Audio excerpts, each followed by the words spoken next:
Secure, Contain, Protect. SCP-156. Object Class, Euclid.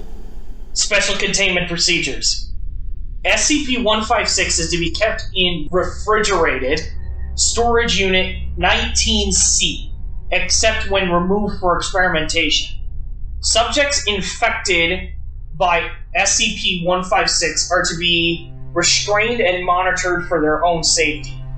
From September 21st to March 21st, infected subjects should be kept within a secure storage unit unless the experiment's permits indicate otherwise. Both storage facilities should be monitored by security camera. The termination and autopsy of D-Class personnel assigned to SCP-156 should be delayed until after March 21st. No personnel are permitted to consume SCP-156 except D-Class personnel unless approved by a Level 3 staff member. SCP-156 is a group of exactly 181 pomegranate arrows. The number of instances of SCP-156 is constant. When one is ingested or destroyed, it is replaced instantaneously with a new one among the largest group of contiguous instances. Otherwise, the instances can be moved around freely.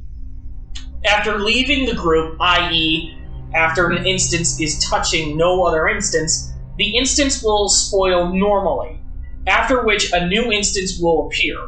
When all instances are destroyed simultaneously, all 181 instances reappear randomly at the location of one of the destroyed arrows. Attempts to measure the time between destruction of one instance and the appearance of a new one using high-speed cameras have so far failed.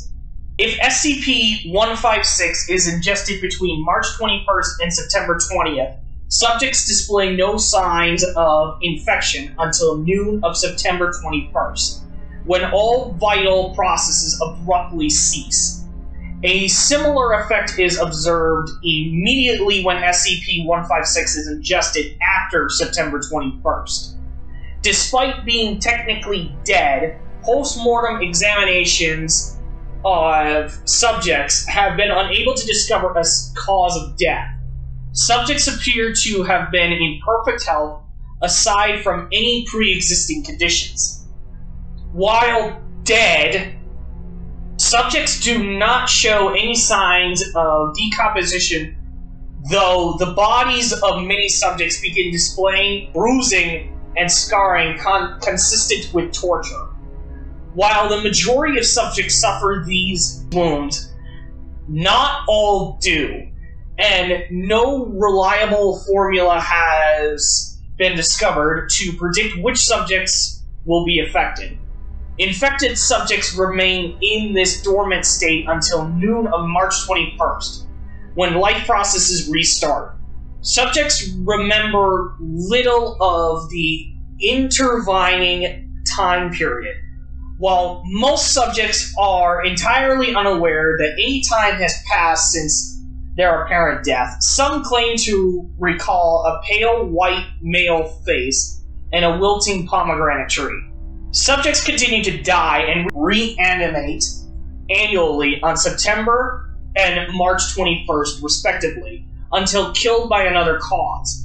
Reanimation only occurs from deaths caused by ingesting SCP-156.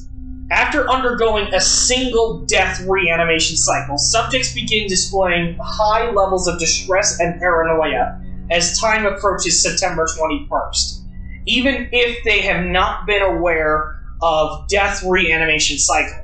Furthermore, subjects will take extreme lengths to avoid taking any sort of risk or behavior to their person, even if they had displayed risk-taking behavior prior to ingesting SCP-156. Over the course of multiple death/reanimation cycles, these psychological symptoms become more pronounced. At the same time, physical symptoms during the dormant period increase in intensity for the subjects suffering from them. Eventually, physical wounds on subjects will begin to emulate burns and puncture wounds. Many subjects gain a phobia of dogs and dead plants after 3 to 5 reanimations.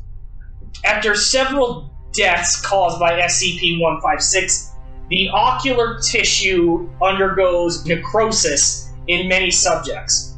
This tissue does not reanimate with the rest of the body. Often, after 10 or more reanimations, reanimation of bodily processes will occur, but the subject will fail to regain consciousness, entering a comatose state. Death and reanimation continues annually even after subjects have reached this stage.